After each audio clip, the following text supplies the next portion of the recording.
Mesdames et messieurs, bienvenue sur notre émission Œil sur la politique. Nous sommes ici aujourd'hui en face d'un invité que vous connaissez déjà, c'est Monsieur Sostan Samba. Nous allons parler un peu de la politique congolaise. C'est une émission que nous organisons presque, c'est une émission hebdomadaire ou bien bi-hebdomadaire ou mensuelle selon les dispositions de notre chaîne. Et bonjour Monsieur Sostan Samba. Bonjour Monsieur Odilangondo. Comment allez-vous? Très bien, merci. Merci de m'avoir invité dans les locaux de votre chaîne aussi. Alors, nous avons une question concernant la situation politique de votre pays.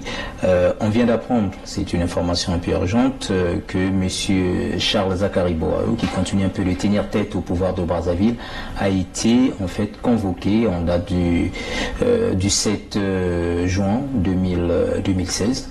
Et ça sera à 11h. Alors moi j'aimerais un peu savoir, est-ce que cette interpellation est une sorte d'intimidation de la part du pouvoir en place, ou bien c'est des choses qui sont dans les règles de la loi, puisque c'est une convocation en tant que telle? Merci Monsieur Odilon. Éventuellement nous venons d'apprendre ce matin que Monsieur Charles Zakari Boao, qui est aujourd'hui le coordonnateur principal du mouvement IDC Frocade, a reçu une invitation de la DGST, donc signée des mains du colonel Bakala. Nous pensons que cela est une intimidation. Il est vrai, oui, la police a le droit de convoquer qui il veut, quand cela est nécessaire, mais sur ces convocations politiques, nous disons que trop c'est trop. Pourquoi il n'y a que des opposants qui sont convoqués?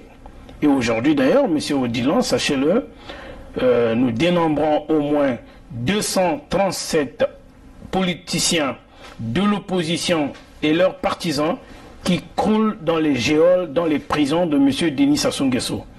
Donc cette unième convocation en la personne de Monsieur Charles Zakari Boao, nous pensons que c'est une provocation de plus. Pourquoi M. Charles Zakari Boao a été convoqué? Tout simplement parce que M. Charles Zakari Boao n'a pas voulu recevoir l'émissaire, c'est-à-dire que le tout nouveau ministre chargé des relations avec le Parlement, en la personne de M. Okombi, Dean Elvis Okombi Talissan. Boao n'a pas voulu recevoir ce ministre-là. Et puisqu'il ne juge pas important de recevoir un tel émissaire, alors que c'est Denis Sassou Nguesso aujourd'hui qui est le principal problème de Brazzaville. Et raison pour laquelle vous avez vu cette convocation-là de M. Charles Zakari Boao. Donc nous dénonçons fermement cette manière de faire. D'accord. C'est bien d'avoir apporté cet éclaircissement auprès de la population, auprès des internautes qui nous écoutent. Est-ce qu'on peut parler aujourd'hui un peu de la fin de Ntoumi? Parce qu'aujourd'hui, on n'entend plus parler. C'est vrai qu'il y a eu quelques jours ou quelques semaines où il avait passé une interview avec le journaliste Eli Smith. Mais en matière de négociation, est-ce qu'on peut encore parler d'un avancement en tant que tel dans ce sens-là? Monsieur Odilon, merci beaucoup. Vous savez, on dit en politique, on ne négocie qu'avec les forts. Aujourd'hui, nous ne pouvons pas parler de la fin de M. Frédéric Ibn-Samou Ntoumi, qui d'ailleurs je salue, et à mon sens, qui est le seul vrai opposant politique au Congo-Brazzaville. Pourquoi je dis qu'il est le seul vrai opposant politique au Congo-Brazzaville? Dans les rangs de l'opposition, nous avons des militaires, nous avions des généraux, des colonels. M. Frédéric Ibn-Samou Ntoumi est un civil. Et aujourd'hui, qui tient tête à l'armée de Denis Sassou Nguesso, aux mercenaires de Denis Sassou Nguesso.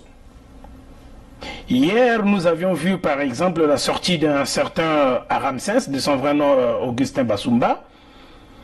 C'est parce que je veux éclaircir la communauté nationale et internationale pourquoi ce monsieur Ramsès, j'ai vu des vidéos dire que oui, ce n'est pas lui. Je confirme ici réellement que s'il s'agit bien de monsieur Augustin Bassoumba. Vous le connaissez personnellement? Je connais ce monsieur pour l'avoir rencontré en 2009.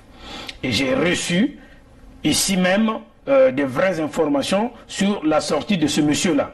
Ramsès a commis des exactions Il est même à l'origine d'un viol au niveau de Mindouli. Voilà pourquoi il a fui, parce que Ntumi voulait l'arrêter. Il voulait le conduire devant la justice congolaise. Ramsès a fui et aujourd'hui, Sassou Nguesso qui ramasse tout et n'importe quoi, Sassou Nguesso aujourd'hui qui autorise tout et n'importe quoi, a pris cet homme-là. Il a repris tout simplement pour pouvoir l'utiliser encore contre Ntumi, tout en sachant qu'il a fui Ntumi parce qu'il a commis des atrocités, cet homme-là. Alors, on ne peut pas parler aujourd'hui de la fin de Ntumi. Comme je l'ai dit tantôt, monsieur Odjilan, lorsqu'un proche vous fouille. Oui, il n'a pas fui. Il est parti. Et aujourd'hui, ce monsieur-là peut partir, mais il y a plusieurs autres Congolais qui soutiennent la position qui est celle de Ntumi. Hier, Ntumi a été mystifié. Hier, les Congolais ne croyaient même pas à la position de Ntumi.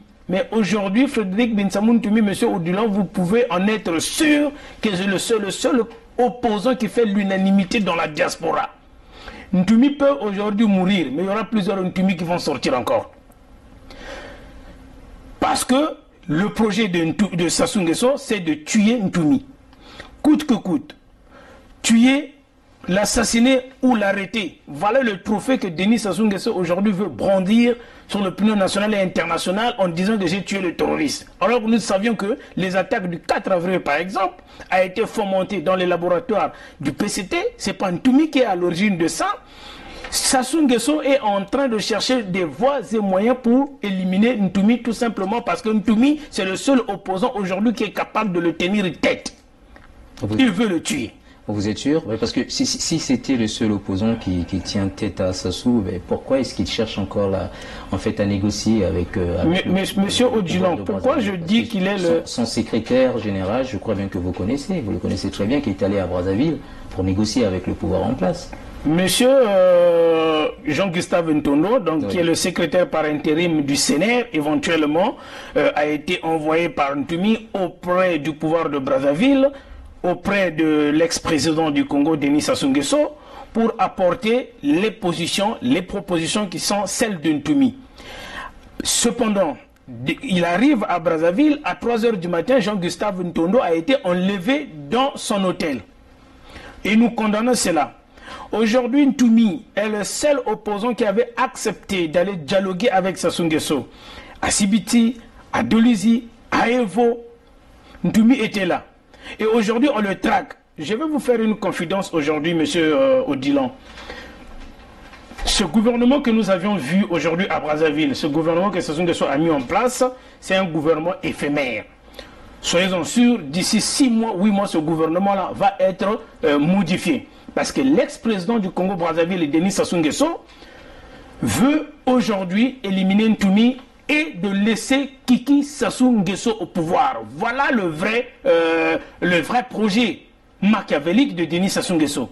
Parce qu'il ne peut pas laisser ou céder la place à M. Christelle Sassou Nguesso aussi longtemps que Ntumi Binsamou Frédéric sera en vie. Parce qu'il n'accepte pas ce manigance-là. Et quand je dis il est le seul vrai opposant, à mon avis, de Denis Sassou Nguesso, vous avez vu aujourd'hui les opposants qui ont clamé, je vais vous citer quelques phrases, des opposants que j'ai retenus qui disent « Si Denis Sassou Nguesso essaye de changer la constitution, je demanderai à la population de prendre ses responsabilités. » De qui s'agit-il exactement? Des opposants congolais. Mais qui exactement? Mokoko l'a dit, Okombi l'a dit, mais Ntumi, ces gens-là sont en liberté. Ces gens-là sont, entre guillemets, assignés à résidence. Mais Ntumi, c'est le seul opposant aujourd'hui qu'on chasse avec les hélicoptères de combat. Et la population du Poul aujourd'hui est chassée avec les hélicoptères de combat. Mais ces opposants-là qui hier ont appelé à la désobéissance civile sont en train de pavoiner dans les rues de Brazzaville. D'autres, on leur apporte à manger. Ils sont libres. Et ils tiennent des meetings en salle, ils tiennent des réunions en salle, ils sont libres. Ntumi a fait quoi? Donc, vous faites allusion ici à Mathias Nzon, à Mukwege qui ont tenu des Monsieur Odilon, en fait, attendez, excusez-moi, j'ai une petite question que j'aimerais vous poser par rapport à cette conférence qui venait de se passer il n'y a pas très longtemps entre d'autres opposants, en l'occurrence Monsieur Mukwege, Mathias Nzon et puis Itadi. Est-ce qu'on peut parler aujourd'hui encore d'une opposition, ou bien c'est une opposition qui est un peu divisée? Parce que à partir du moment où on n'entend plus Monsieur Zakari Bouao, qui tient en fait une position assez ferme envers le pouvoir de Brazzaville, mais d'autres que je venais de citer tout à l'heure veulent négocier avec le pouvoir en place. Sur quelle base veulent-ils négocier avec le pouvoir de Sassou? Monsieur Odilon, merci beaucoup. Nous avions éventuellement suivi une rencontre, une déclaration de l'opposition congolaise, des opposants congolais, les Mathias Nzon, avec les Mukwege. Vous savez, monsieur Odilon, aujourd'hui le Canada est dirigé par un jeune, le Premier ministre, Trudeau. Justin Trudeau. Les États-Unis aujourd'hui est dirigé par un jeune, parmi les jeunes aujourd'hui. Nous voyons en France avec Manuel Valls. On entend au Congo, on entend les mêmes noms depuis plus de 50 ans. Les Mathias Nzon, les Mukwege, les Tamba Tamba, les Kukebene, les Wabari. Jusqu'à quand allons-nous être figés et rester cloîtrés sur ces noms-là? Hier, ils n'ont pas accepté le dialogue de Sibiti. Hier, ils n'ont pas accepté le dialogue de Doulizi. Aujourd'hui, ils veulent aller négocier avec Denis Sassou Nguesso. En vertu de quoi? Qu'est-ce qu'ils vont brandir à Sassou Nguesso? Ces gens-là, les Mukwege, je le dis bien, ça ne veut pas dire si je dénonce aujourd'hui les Mukwege, les Nzon, parce qu'il ne faut pas qu'il y ait l'amalgame et que je suis contre ces gens-là. Mais je dis qu'ils sont tous sauf des politiques. Ils sont peut-être des financiers. Ils sont peut-être des psychologues, des sociologues, des hommes de droit. Mais c'est tout sauf des politiciens. Les Mukwege par exemple, les Kukebene par exemple. Est-ce qu'ils sont en position de... Les Poitipan, ils sont en position de faiblesse. Et ils acceptent aujourd'hui les négociations avec Denis Sassou Nguesso. Qu'est-ce qu'ils vont donner en retour à Denis Sassou Nguesso pour aller négocier avec Denis Sassou Nguesso? Les seules négociations, les seuls dialogues auxquels nous pouvons accepter et nous pouvons aujourd'hui participer, c'est ces négociations-là qui vont être chapeautées par l'opinion international. Mais que Denis Sassou Nguesso rende d'abord son tablier. C'est-à-dire, pendant que nous allons négocier, pendant qu'il y aura ce dialogue-là, il n'aura pas, puisqu'il a reçu que 8%, rappelez-vous, lors des dernières élections, il ne doit pas avoir le statut de président de la République pendant ces négociations, pendant ces dialogues-là. Et le dialogue doit être chapeauté par la communauté internationale. Par la communauté internationale. Donc, aujourd'hui les Mathias Nzon, aujourd'hui les Christophe Mukwege, qui sautent encore sur l'occasion parce qu'ils ont entendu parler d'un dialogue et aujourd'hui ils veulent aller négocier. Mais ils doivent prendre la retraite. Ils vont jamais aller à la retraite. Parce que l'IDC Frocade aujourd'hui, avec le pouvoir en place, ça ne marche plus. L'IDC Frocade aujourd'hui a fait aussi une déclaration. Et d'ailleurs, on a évoqué ici en premier, Charles Zakari Bouao a reçu même une convocation de la DGST. Alors, l'IDC Frocade reste sur ses positions. Denis Sassou Nguesso, l'ex-président du Congo, on ne peut pas aller négocier avec lui. Le Congo doit passer par une transition. Vous allez aller négocier avec lui pour demander quoi, Mathias Nzon? Vous n'avez pas accepté. Ce dialogue-là, M. Odilon, c'est pour légitimer le pouvoir de Brazzaville. Soyez-en sûrs. Parce qu'après ce dialogue, il y aura ce qu'on appelle un gouvernement d'union nationale. Nombreux parmi eux pensent qu'après ce dialogue, ils vont intégrer le gouvernement. Donc, au fait, ils ne dialoguent pas ici pour les Congolais, c'est pour leur poste qu'ils dialoguent. Et je ne suis pas de ceux-là qui mâchent les mots ou pour courtiser un certain homme politique, qui qu'il soit, pour que demain, je sois en poste avec lui. Je dis ce que je pense, et ce que je dis n'est pas autre que ce que je pense. Donc je dis très bien que ces gens-là sont là, non pas pour le peuple, mais pour leur poste. les Mukwege qui viennent aujourd'hui encore, ce sont des opposants profito-situationnistes. Ils ont mis à mal le président Pascal Lissouba. Et ce sont les mêmes aujourd'hui qui veulent mettre à mal l'opposition congolaise et la population congolaise. Ce sont les mêmes personnes. Donc vous les faites pas confiance en les mots? Je ne peux pas faire confiance à ces gens-là. Je ne suis pas dans la même lignée que ces gens-là. Les Ouabari, c'est du passé. Et au moins, les Mukwege, c'est du révolu. Mais parmi ces gens, il y a Mathias Nzon. Oui, les Mathias Nzon, c'est de financer. Vous avez refusé d'aller, en fait, de participer à cette élection présidentielle. Mais c'est qui aujourd'hui, si on parle encore de l'ex-président Denis Sassou Nguesso, qui ont légitimé son pouvoir en 2009, les anciennes élections passées. C'est les Mathias Nzon et les Nick Fila. Et aujourd'hui, ce sont encore les mêmes qui veulent légaliser, alors que Denis Sassou Nguesso est mis à mal dans l'opinion internationale. Ce sont les mêmes personnes qui veulent légaliser le pouvoir de Sassou Nguesso. En appelant à ce dialogue, oui, nous sommes pour le dialogue. Mais dans le dialogue, Sassou Nguesso ne va pas avoir le titre de monsieur le président à 8%. Il doit être égal à tout le monde. Et dans le dialogue, il faut qu'il y ait des préalables. On ne peut pas aller négocier, on ne peut pas aller dialoguer sans pour autant qu'il y ait des préalables. Il faut qu'il y ait des préalables. Sur quoi allons-nous baser? Le dialogue va porter sur quoi? Quel serait le statut de Denis Sassou Nguesso après ce dialogue? Et aussi quel serait le statut de Frédéric Binsamountoumi après ce dialogue? Et même aussi nous demandons que les enfants du pool soient réhabilités. Pourquoi? Aujourd'hui, au Congo, les enfants ont fait le baccalauréat. Vous savez, depuis 1998, les écoles dans le pool ont été bombardées, détruites. Il y a des fuites pour cet examen de baccalauréat. Et le baccalauréat congolais aujourd'hui n'est pas reconnu sur le plan international. Aujourd'hui, si tu as un bac au Congolais, tu vas à l'international, tu dois passer par des évaluations. Tout ça à cause d'un pouvoir hypocrite, à cause d'un président illégitime, à cause des ministres incompétents qui déambulent dans les rues de Brazzaville et qui se font passer pour des intellectuels alors qu'ils n'ont rien dans la tête. Et aujourd'hui, ces présidents, c'est l'enfant du pool, hier, qui a subi des bombardements, ils n'ont pas eu le temps d'étudier. Ils parlent du baccalauréat. Donc, nous pensons que cela est fait à dessein afin que le pool, le sud du Congo, n'ait pas un taux assez élevé des intellectuels.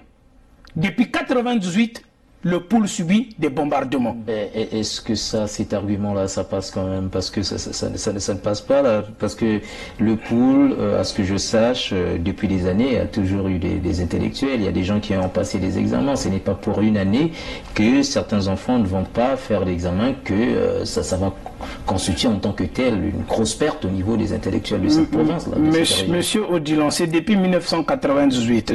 J'ai été dans plusieurs localités du pool, par exemple. Mienanzambi, j'ai été à Madia, j'ai été à Misafou. Dans certains coins, à Mayama par exemple, on appelle ça les frères, donc les yaya. Quand il y a eu les bombardements en 98, si vous avez un grand frère dans la famille qui avait eu son BMG, c'est lui-là qui prend les élèves du village en charge. Donc, Yende Moutakomo Pesabango, leçon. Il y a des vacataires, il y a des appelés volontaires. Mais depuis 1998, l'enseignement dans le pool ne marche pas. Et c'est la volonté de Denis Sassou Nguesso que cette partie-là du pays, qui est le pool, Bazalaka Bongo, Banaba Kendaga l'école T. Est-ce que vous en avez preuve dans ma Ce que je suis en train de dire, je l'ai vécu. La preuve, c'est moi-même qui suis en train de le dire, M. Odilon. En 2009, j'ai été à Brazzaville. En 2010, 2011, j'ai été à Brazzaville. Et je sais de quoi je parle. Donc aujourd'hui, on dit ceci. Mugilare Boubataga. Bamaku Samoul Lembo Alaka. Fowaluka. Si on te met un doigt sous la gorge, tu dois vomir. Je dis à ceux-là qui travaillent avec le révérend pasteur Ntumi, qui sont ses proches conseillers aujourd'hui à Brazzaville, de faire très très attention. Si Ntumi tombe aujourd'hui, ils vont tomber avec lui. Parce que Denis Sassou Nguesso veut l'éliminer coûte que coûte. Mais Makou Samoule Moualaka, Bobena Mayela Chibabakula, Foka Luka. Untumi Foka Luka. Pour ceux qui n'entendent, pour ceux qui ne comprennent pas cette langue. Donc, soba tiom sapi na mungongo okosanta. Angwana ba obazana mayele foba yeba makambo nini nazo kangawa. Il faut osanza. C'est comme le système à yebela ou bien. Il faut mi yebela. Et quand tu danses avec un aveugle, de temps en temps, il faut lui marcher sur les pieds pour qu'il sache que tu es toujours là. Sinon, l'aveugle va penser que tu es déjà parti. Pourquoi tu n'as pas meso, tango ba sirin tango fo mudiatik inga cheka zaba ngepo wo kwawe. Sasunga so fo mudiatik. Kushiri mulembo alaka fo luka. Nga cheka zaba wo kwawe. Alors, si aujourd'hui on parle qu'on va aller au dialogue, c'est Sassou Nguesso qui est toujours gagnant. C'est Sassou Nguesso qui va toujours être président de la République. Il faut lui marcher sur les pieds pour qu'il sache qu'on est toujours là.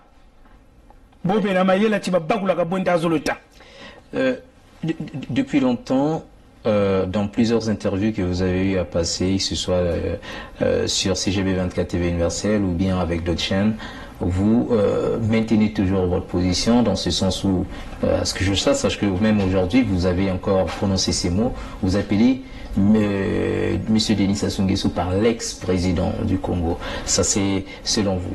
Alors, si il est l'ex-président du Congo, moi, je pense qu'il y a pas très longtemps, vous avez vu au niveau de la télé Congo, même si on appelle ça télé foufou, qu'il y avait certains ambassadeurs et certains pays, les présidents de certains pays qui ont envoyé des lettres de félicitations à M. Sassou. Et il a été invité récemment aussi en Turquie. Bon, je ne sais pas qu'est-ce qui s'est passé. Est-ce qu'il était allé ou il n'était pas allé? C'est à vous d'essayer un peu d'éclairer la population par rapport à cette situation. Merci beaucoup, M. Odilan. Je dis l'ex-président du Congo parce qu'aujourd'hui, c'est un président de fait. Denis Sassou Nguesso, c'est un président de fait. Il n'est pas le président de la République du Congo. On ne gagne pas les élections à 8%. On ne les gagne pas à 8%. Dans aucun pays du monde, on peut remporter les élections à 8%. Mais votre ami opposant cette année, a reconnu sa victoire. Cette année, je vais vous parler de Kolela, monsieur Odilan.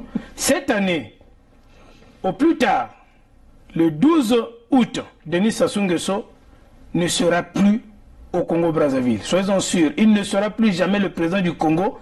Il ne dirigera plus jamais le Congo dans la tranquillité. Il est mis à mal. Il n'a pas pu faire le déplacement en Turquie parce que la communauté internationale ne veut plus de lui. La communauté internationale l'a boudé. Raison pour laquelle nous avons le banabana surtout à Congo. Nous avons plié. Benke tala beto. Benke landa beto. Naba vidéo beto que salaga. Soyez-en sûrs, nous travaillons énormément, très fort sur cette position-là.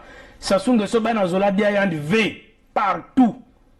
Au Canada, aux États-Unis, l'Union européenne, il peut être soutenu par certains Français. Mais, soyez-en sûrs, on ne veut plus de lui. Voilà pourquoi il n'a pas pu aller en Turquie. On dit que Baïbayandi Mbongo Nampila, Sassou Nguesso peut manquer le billet pour aller en Turquie. On dit qu'il y a eu des vols d'argent en Pila. Est-ce que c'est ça qui va entérimer le voyage d'un chef d'État?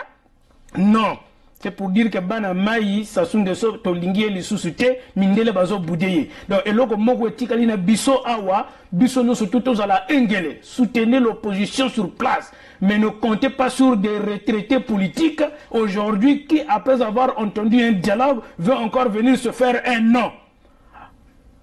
Les Mokweke, les Wabari, laissez ces gens-là. Aujourd'hui, on doit parler d'autres personnes. Quand vous parlez de Kolela qui a reconnu le pouvoir de Denis Sassou Nguesso, que les Africains ont envoyé des lettres de félicitations, je vous apprends, M. Odilan, qu'il y a des présidents à qui on a donné l'argent pour reconnaître Denis Sassou Nguesso. Nous avions ces informations-là.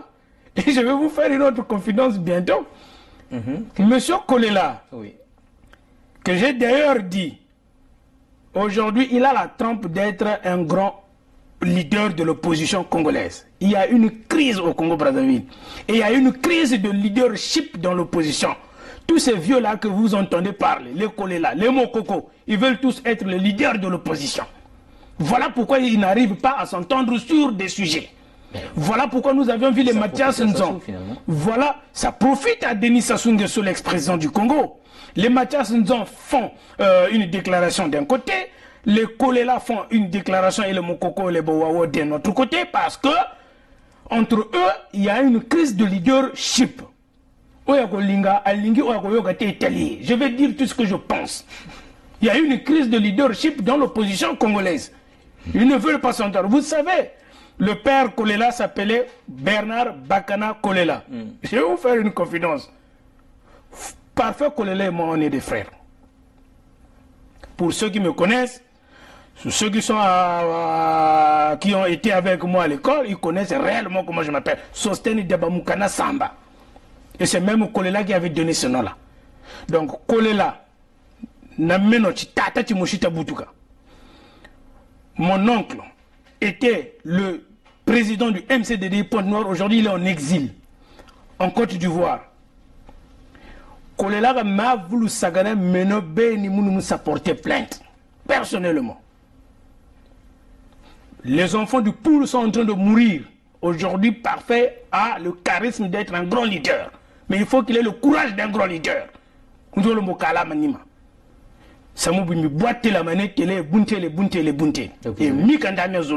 avez ces nouvelles, ces dernières nouvelles? Ces dernières nouvelles, il ne dit mot. Pendant qu'on tue les enfants du Sud, on tue les enfants du Poul, il ne dit mot. Frédéric Bensamountoumi est venu soutenir Guy Brice Parfait Kolela au dernier de ses meetings, le 17 mars. Bamalu Sakou, Ramagneto, Batantunta, Batamalonga Maroc, Titata Timoshina Bakolela. Il va se reconnaître quand je parle. Il doit avoir le courage de Bakana Kolela s'il veut être le leader de l'opposition congolaise. Et je brondirai le flambeau ici, je parlerai haut et fort partout où j'irai de Guy Brice Parfait Kolela. Aussi longtemps qu'il ne prend pas son flambeau de leader, nous allons, au même titre que Denis Sassou Nguesso, l'accuser de trahison, l'accuser de non-assistance en personne en danger et de complicité de meurtre pour les enfants du Poul. Alors aujourd'hui, on vous appelle par la diasporie. C'est cette expression qu'on rencontre un peu dans les réseaux sociaux, que la diaspora congolaise, c'est une sorte de diasporie, que vous essayez un peu de pourrir les mentalités des Congolais sur le terrain de la politique, parce que vous ne proposez absolument rien de bon. Est-ce que, par rapport à ce que vous venez de dire tout à l'heure, qu'il y a une crise de leadership au niveau de l'opposition, ces opposants-là, est-ce que ceux qui prononcent ce terme, ceux qui disent la diasporie, peuvent avoir raison? Est-ce que vous pouvez les donner raison en ce moment? Je ne peux, M. Odilon, donner des raisons à ces genres de balivernes. Tout simplement, aujourd'hui, si Denis Sassou Nguesso est mis en mal, et je pense que dans plusieurs conférences où je suis passé, dans plusieurs conférences où nous nous sommes rencontrés déjà, j'ai déjà évoqué ce genre de problème. Si Sassou Nguesso est mis à mal aujourd'hui, c'est tout simplement parce que la diaspora congolaise est en train de faire un travail énorme. Nous avions déposé le dossier du Congo un peu partout dans le monde, aux Nations Unies, ici au Canada, aux États-Unis, à l'Union européenne, dans toutes les chancelleries. Et nous allons faire une déclaration commune très très bientôt, que nous allons aussi envoyer dans les chancelleries du monde entier, pour connaître la position qui est la nôtre. Oui. Aujourd'hui, si Denis Sassou Nguesso est mis à mal, l'économie du Congo ne fonctionne plus. On ne veut même plus le prêter d'argent. Parce que la diaspora est en train de faire un travail énorme, en connivence avec ceux-là qui sont à Brazzaville. Donc, que ceux-là qui appellent ça diasporie parce qu'ils ne connaissent pas ce que nous sommes en train de faire, le travail de fond que nous sommes en train de faire ici. Voilà, M. Odilon. D'accord. Une dernière question concernant toujours votre opposition. Il y a eu en fait une réunion qui s'est tenue au siège du parti de M. Okombi. Est-ce qu'on peut dire aujourd'hui que c'est une résurrection de l'opposition? Est-ce que c'est parce que les Mukwege et autres ont voulu faire ce que vous avez qualifié de récupération politique qu'ils ont été obligés de réagir pour éviter de ne pas être écrasés? Monsieur Odilon, on ne peut pas parler ici d'une résurrection de l'opposition. L'opposition congolaise a toujours existé. Et je salue d'ailleurs le courage de monsieur Charles Zakari Boho, que j'ai toujours dit, il a des très très bonnes idées. Ce n'est pas une résurrection. L'opposition a toujours été là. Et si Denis Sassou Nguesso aujourd'hui est mis à mal parce que les gens comme les Mokoko, les gens comme les Boao sont restés fermes dans leur position. Ils sont restés fermes dans leur position. Et d'ailleurs, les Okombi sont restés fermes. J'ai jamais entendu la déclaration de M. Okombi qui dit que je reconnais le pouvoir de Sassou. Il ne l'a jamais reconnu. Mokoko ne l'a jamais reconnu. Vous savez qu'il a été intimidé par plusieurs reprises pour reconnaître Sassou Nguesso. Mais il ne l'a jamais fait. Charles Zakari Boao ne l'a jamais fait. Nous n'allons jamais le faire. Donc l'opposition est bel et bien en place. La diaspora est bel et bien en place. Mais nous sommes contre ces vieux opposants qui ne veulent pas céder la place aux nouveaux opposants, à l'opposition que nous incarnons aujourd'hui. Les Donald Impérateur, par exemple, à Paris, qui font un travail énorme, Sadio Conté Morel. La diaspora est en train de faire un travail énorme. Il y aura très très bientôt un congrès qui est supposé se passer à Paris, mais que nous demandons que ce congrès-là, donc avec le retranchement de nos frères de Paris, le congrès devrait se tenir ici au Canada.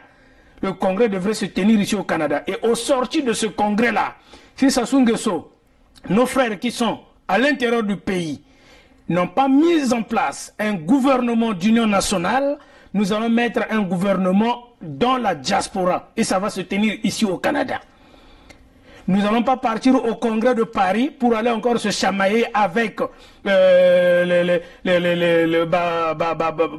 Bayaka Noki Noki, ces gens-là que Sassou Nguesso infiltre dans l'opposition, dans la diaspora, mais nous allons aller décider du sort que prendra le Congo. Donc du sort de Denis Sassou Nguesso. Quand tu danses avec un aveugle, tu dois lui marcher dans les pieds de temps en temps qu'il sache que tu es encore là.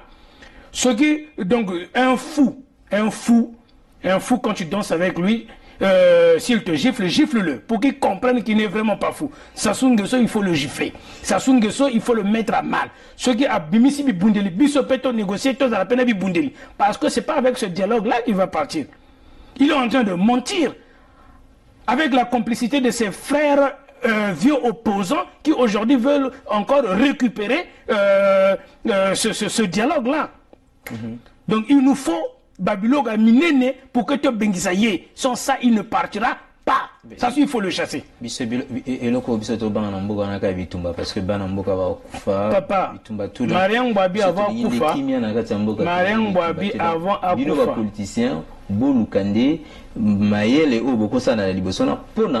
Papa, Betka Natalaga aujourd'hui, comme la Palestine qui n'ont pas d'armes aujourd'hui, mais qui se battent depuis 1948 pour pouvoir récupérer leurs terres. Nous avions vu en Colombie la guérilla des FARC qui a pris au moins 60 ans. Mariam Ouabi, avant de mourir, avait dit ceci: on lave les péchés d'un peuple par le sang, le péché d'un pays par le sang de son peuple. Je ne veux pas de guerre. Je ne veux pas qu'il y ait effusion de sang. Mais Denis Sassou Nguesso, c'est un aveugle avec qui on danse et il faut lui marcher sur le pied pour qu'il comprenne. Le seul langage qu'il connaît, c'est ça. Le langage de la force. Ce n'est pas avec le dialogue qu'il ne partira pas.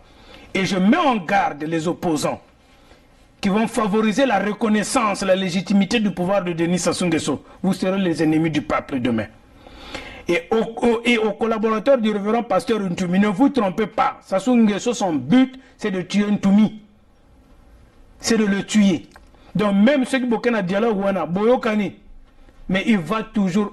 C'est quelqu'un, on ne deal pas avec un diable. Il ne respecte jamais sa parole. Ce n'est pas un homme de parole, Sassou Nguesso. Vous pouvez vous entendre à midi, à 13h, il change de langage. Ce n'est pas avec un homme comme ça qu'on peut faire des affaires. D'accord, je vous ai écouté, les internautes, la population congolaise, la diaspora et aussi la communauté internationale, tous ceux qui nous suivent sur pour cette émission politique, eux sur la politique, vous en écoutez et j'espère aussi qu'ils auront des commentaires à faire, ils vont donner leur avis par rapport à tout ce que vous nous avez dit. Merci, vous avez été nombreux pour suivre cette émission sur la politique. Nous sommes donc arrivés à la fin de cette émission et donc nous demandons à monsieur Sostan Samba de nous dire certainement un dernier mot s'il a quelque chose à dire auprès de tous ceux qui nous écoutent, à tous nos internautes. Merci beaucoup monsieur Odilan et merci à tous les internautes, merci à tous les Congolais qui nous suivent de partout dans le monde. sur le pseudo-dialogue qui s'annonce à Brazzaville, parce que soyons sûrs qu'il y aura dialogue, mais nous allons, si dialogue il y a, partir dans ce dialogue-là avec l'ex-président du Congo, qui n'aura pas son titre de président de la République qu'il s'est s'octroyer, président de fait, mais aussi faites très attention et soyons sûrs, le Congo actuellement est en crise, sachez-le. Sassou Nguesso n'est pas le président de la République du Congo. Il n'a plus long feu comme président et même comme humain sur cette terre. Soyez sûrs, je vous le dis, Boyo Kelangai, il va partir. Il va partir. Il est en train de négocier afin de laisser Kiki Denis Sassou Nguesso au pouvoir avec son plan qu'ils ont appelé plan épervier, ce plan qui consiste à tuer Ntumi parce que ils ont négocié avec l'armée angolaise par le retouchement d'un collaborateur de Ntumi, d'un ex-collaborateur de Ntumi, pour que les Angolais rentrent à Pointe-Noire et de traquer Ntumi. Nous sommes au courant de ce plan qu'ils ont appelé plan épervier. Donc faites très attention. Sassou Nguesso va vous emmener sur le terrain de dialogue, mais c'est un canular. Il ne va pas respecter toutes les clauses qui vont être acidulées le jour de ce dialogue-là. Il y a un plan qu'ils ont appelé épervier, qu'ils veulent mettre en place, et nous dénonçons cela. Et à ceux-là qui nous écoutent, sachez-le que Denis Sassou Nguesso n'est pas le président de la République, et Ntumi, faites très attention. Merci beaucoup, et donc à nous revoir la semaine prochaine. Au revoir.